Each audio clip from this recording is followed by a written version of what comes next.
Hello, in this video I'm gonna show you how to set the admin password on MSI Thin A15. To do it, you need to be in the BIOS, which if you don't know how to enter, there's a video on our channel on how to do it. And once that's done, go to security. Now you'll have admin password.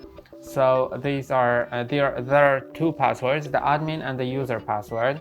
And the admin password will be used to enter BIOS and adjust everything, whereas the user password will let you only allow a few things. And I'm not really sure if it also is used as a power on password. So if this I'm just gonna set up both passwords and then let's check it.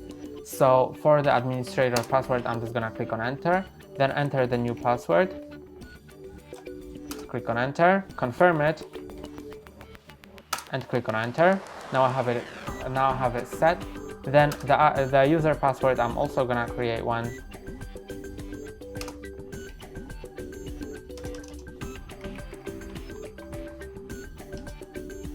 And now let's see the password check.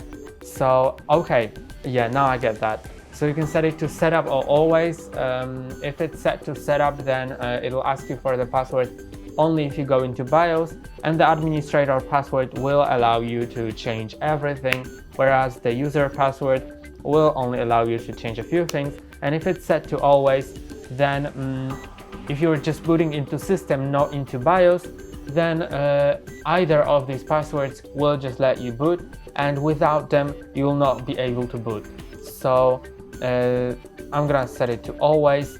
Then if I click on F10 to save and exit, I should be asked to provide either of the passwords to boot or to go to BIOS.